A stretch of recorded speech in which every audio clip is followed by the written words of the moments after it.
मैं मेरे चार बच्चे ने, एक बेटा है, 3 बेटियां ने। 2 बेटियां मेरियां इस तरह, ਉਹ ਇੱਕ ਦੀ ਹੱਡੀ ਅੱਗੋਂ ਨਿਕਲ ਰਹੀ ਹੈ, ਇਹਦੀ ਹੱਡੀ ਅੱਗੋਂ ਨਿਕਲਦੀ, ਹੱਡੀ ਅੱਗੋਂ ਨਿਕਲਦੀ ਪਈ ਹੈ ਅਤੇ ਇਹਦੀ ਹੱਡੀ ਪਿੱਛੋਂ ਨਿਕਲਦੀ ਪਈ ਹੈ ਅਤੇ ਇਹ ਲੱਤਾਂ ਬਾਹਾਂ ਇਹਨਾਂ ਦੀਆਂ ਚੱਲਦੀਆਂ ਨੇ, ਹੱਥ ਪੈਰ ਮੁੜੇ ਹੋਏ ਨੇ। ਅਤੇ ਅਸੀਂ ਇਹਨਾਂ ਨੂੰ ਨਾ ਮਜ਼ਦੂਰਾਂ ਦੇ ਹਸਪਤਾਲ ਚੈੱਕਅਪ ਕਰਵਾਈਦਾ ਮਹੀਨੇ ਬਾਅਦ। ਉਹ ਸਾਨੂੰ ਮੈਡੀਸਨ ਲਿਖ ਕੇ ਹੀ ਦਿੰਦੇ ਨੇ, ਅਸੀਂ ਖੁਦ ਹੀ ਲੈਣੀ ਹੁੰਦੀ ਹੈ ਮੈਡੀਸਨ। ਬੇਟਾ ਮੇਰਾ ਮਾਸ਼ਾਅੱਲਾ ਠੀਕ ਹੈ, ਇੱਕ ਬੇਟੀ ਵੀ ਠੀਕ ਹੈ। ਇਹ 2 ਬੇਟੀਆਂ ਜਿਹੜੀਆਂ ਨੇ ਨਾ, ਇਹ ਮਜ਼ਦੂਰ ਨੇ।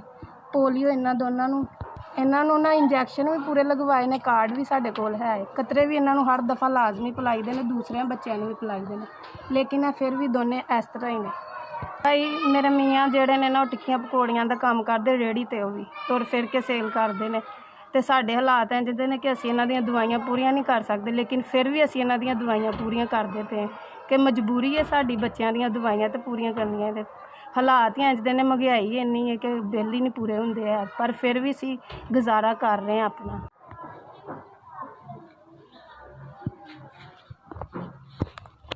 अस्सलाम वालेकुम भाई, ਇਹ ਪੈਸੇ ਤੁਸੀਂ ਮੈਨੂੰ ਭੇਜੇ ਨੇ, ਜਿਸ ਤਰ੍ਹਾਂ ਵੀ ਤੁਸੀਂ ਭੇਜੇ ਨੇ ਤੁਹਾਡੀ ਬੜੀ ਮਿਹਰਬਾਨੀ।